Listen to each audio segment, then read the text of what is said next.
Hi friends, வணக்கம்.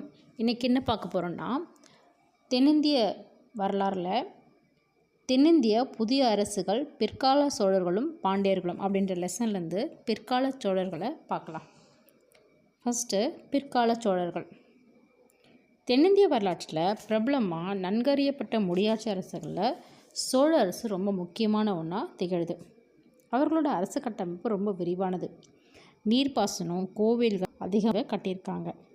கலை மற்றும் கட்டிடக்கலைக்கு சோழர்கள் பெரும் பங்காற்றியிருக்காங்க. கடல் கடந்தும் அவர்கள் பல சாதனைகள் புரிஞ்சிருக்காங்க. ஏன்னா அவங்க கடற்படை ரொம்ப எளிமையானதாக. இவங்களை பற்றி இந்த லெசனில் பார்க்கலாம். யார், அவரோட தலைநகர் என்ன, அதுக்கப்புறம் அந்த சோழ அரசுகள் யார், அவங்களோட நிர்வாகம், கலை மற்றும் கட்டிடக்கலை, இலக்கியம், அவங்க கல்விக்கு ஆற்றிய தொண்டு, இதெல்லாம் இந்த லெசனில் பார்க்கலாம். ஃபஸ்ட்டு சோழர்கள் ஆட்சியின் புத்தெழுச்சி. பண்டைய சோழ அரசு காவிரி ஆற்றோட கழிமுக பகுதியை மையமாக கொண்டு இருந்துச்சு. அதோட தலைநகர் பார்த்திங்கன்னா உறையூர், இப்போதைய திருச்சி. கரிகாலன் ஆட்சி காலத்தில் இந்த அரசு சிறப்பான இடத்தை வகிச்சிருக்கு.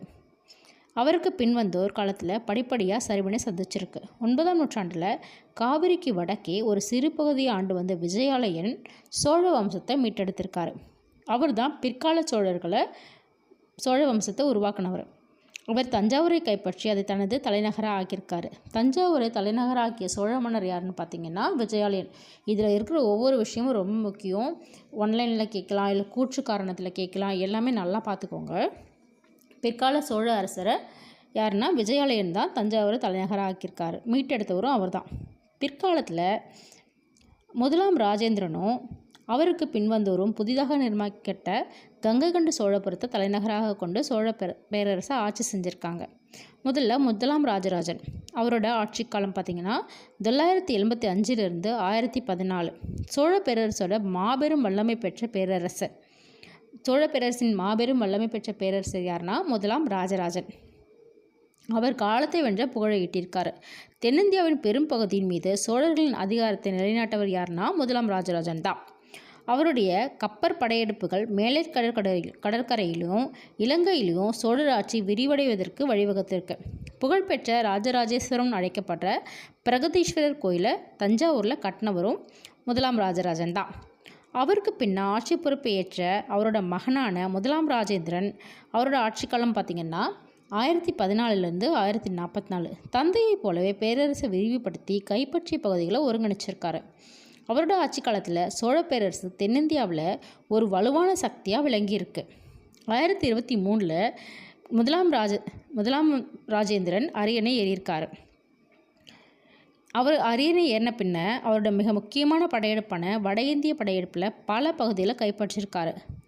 முதலாம் ராஜேந்திரனுக்கு கங்கை கொண்டான்ற பட்டம் எப்படி கிடச்சிதுன்னா, வட இந்திய படையெடுப்பில் வெற்றி பெற்றின் மூலமாக கங்கை கொண்டான் அப்படின்ற பட்டம் கிடச்சிருக்கு. கங்கை கொண்டான் யாருன்னா முதலாம் ராஜேந்திரன். வட இந்திய போர்களை பெற்ற வெற்றி நினைவாகத்தான் கங்கை கொண்ட சோழபுரம் கோவில் எழுப்பப்பட்டிருக்கு. கங்கை கொண்ட சோழபுரத்தை தலைநகராகவும் ஆக்கியிருக்காரு. அவருடைய கடற்படை ஸ்ரீவிஜய பேரரசு, அதாவது தெற்கு சுமத்ரா கைப்பற்ற அவருக்கு துணை புரிஞ்சிருக்கு. இப்போ கொஷின் எப்படி கேட்பாங்கன்னா, முதலாம் ராஜேந்திரனுக்கு தெற்கு சுமத்ராவை கைப்பற்ற எந்த படை துணை புரிஞ்சதுன்னா கடற்படை. அதுக்கப்புறம் கடற்பகுதி மீதான கட்டுப்பாடு கடல் கடந்த வணிகம் செழித்தோங்கிய உதவியிருக்கு. இதுக்கப்புறம் பார்த்திங்கன்னா அவரை தொடர்ந்து வந்த 3 அரசர்களும் சரியான திறமையானவர்களாக இல்லை.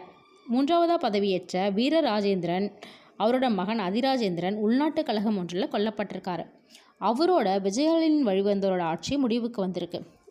இப்போ கடைசி அப்படின்னு பார்க்கும்போது நல்லா நோட் பண்ணி பாருங்கள். விஜயாலயன் சோழனின் ஆட்சி வம்சம் யாரோட முடிஞ்சுது அப்படின்னு பார்த்தீங்கன்னா அதிராஜேந்திரன்.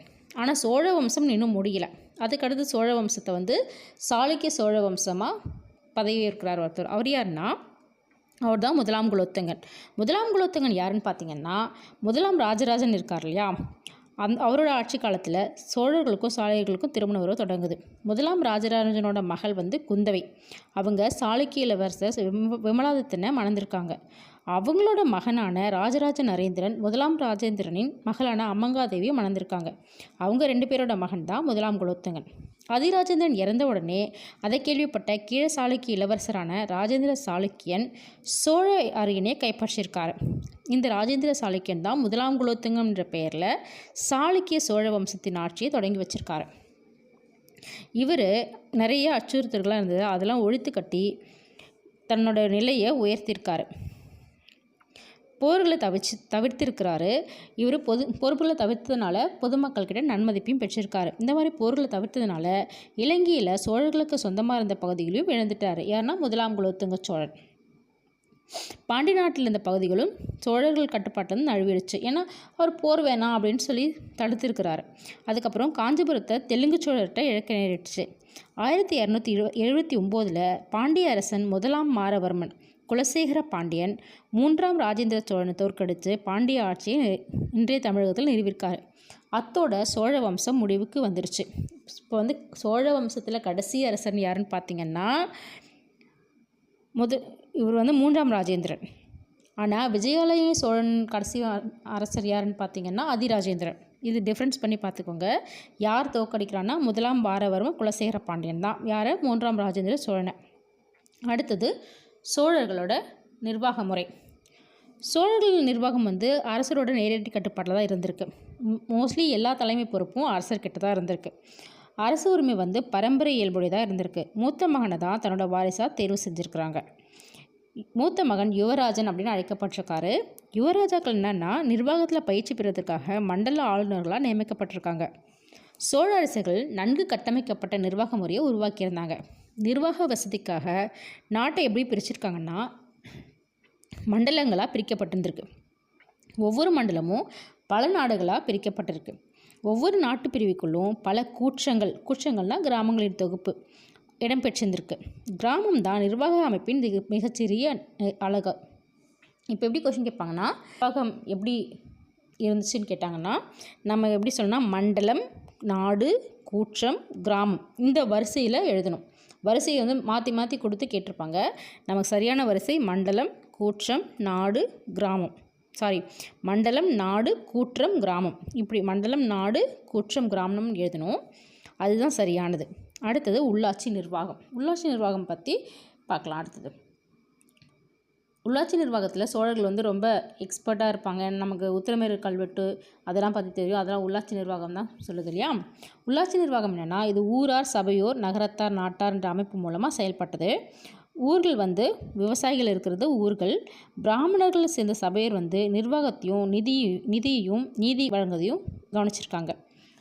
வணிகர்களோட குடியிருப்புகளை நகரத்தார் அப்படின்ற ஒருத்தவங்க நிர்வகிச்சிருக்காங்க. இதுக்கு மேலே மற்ற வேலை செய்வர்களும் இருந்திருக்காங்க. அதுக்கப்புறம் பார்த்திங்கன்னா உத்திரமேரூர் கல்வெட்டு காஞ்சிபுரம் மாவட்டத்தில் இருக்க ஒரு பிரம்மதேய கிராமம். பிரம்மதேய கிராமம்னு தெரியும். பிராமணர்களுக்கு கொடையாக வழங்கப்பட்ட நிலம்தான். அங்கே குடவோலை முறை மூலமாக உறுப்பினர்கள் தேர்ந்தெடுக்கப்பட்டிருக்காங்க.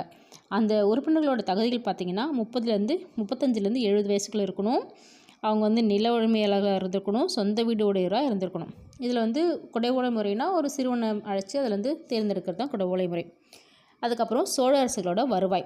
சோழ அரசின் பொது வருவாயின்னு பார்த்திங்கன்னா முக்கியமானது நிலவரி மூலம் தான் பெறப்பட்டிருக்கு. நிலவரி என்னென்னு அழைக்கப்பட்டுன்னா காணிக்கடன். இதனால் பார்த்துக்கோங்க. சோழ அரசுகளில் நிலவரி எவ்வாறு அழைக்கப்பட்டதுன்னா காணிக்கடன். இந்த நிலவரி மோஸ்ட்லி மகசூல் 3இல் ஒரு பகுதி தான் வரியாக வசூலிக்கப்பட்டிருக்கு. பெரும்பாலும் தானியமாக தான் வரி வசூல் பண்ணியிருக்காங்க.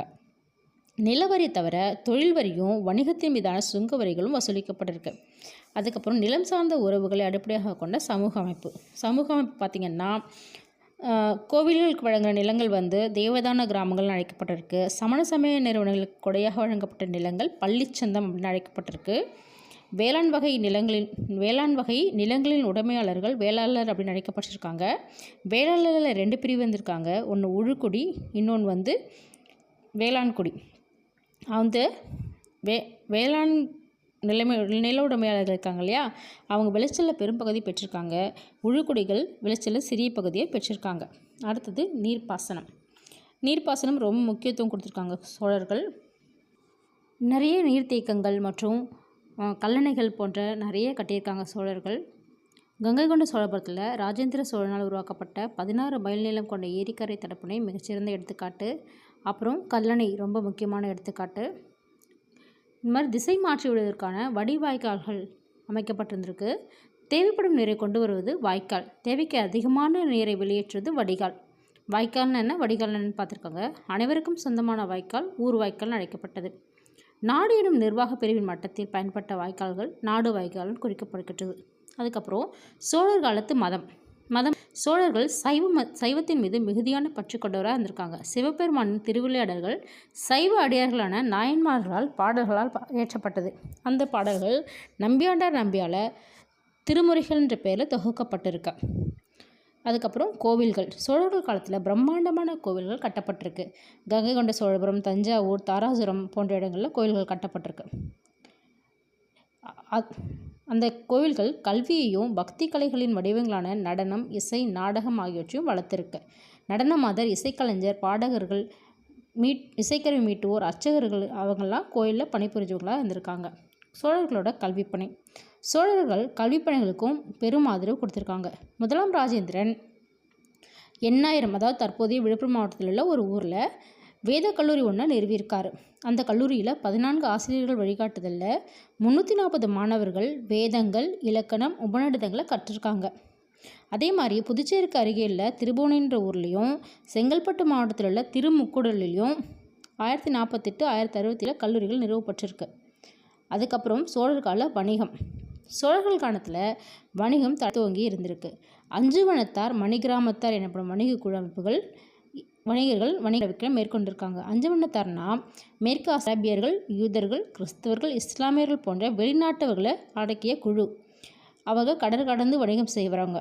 அதே மாதிரி மணிகிராமத்தர்னா உள்நாட்டு வணிகத்தில் தீவிரமாக ஈடுபட்டவங்க மணிகிராமத்தர். காலப்போக்கில் அந்த 2 அமைப்புகளும் 500வர், திசை 1500வர் என்னும் பெயர்களில் ஒருங்கிணைந்தன.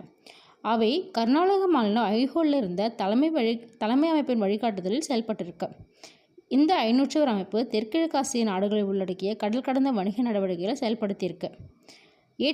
இறக்குமதி செய்யப்பட்ட பொருட்கள் பார்க்கலாம். ஃபஸ்ட்டு யானைத்தந்தம், பவழம், சங்குகள், ஒளிபுகும் புகா கண்ணாடிகள், பாக்கு, ஏலம், வர்ணப்பட்டு நூல்களோடு நெய்யப்பட்ட பருத்திழை துணிகள் ஆகியன இறக்குமதி செய்யப்பட்டிருக்கு வெளிநாடுகளிலிருந்து நம்ம நாட்டுக்கு. சந்தனக்கட்டை, கருங்காலிக்கட்டை, சுவையூட்டும் பொருட்கள், விலையுந்த ஆபரண கற்கள், மிளகு, எண்ணெய், நெல், தானியங்கள், உப்பு ஆகியவை ஏற்றுமதி செய்யப்பட்டிருக்கு.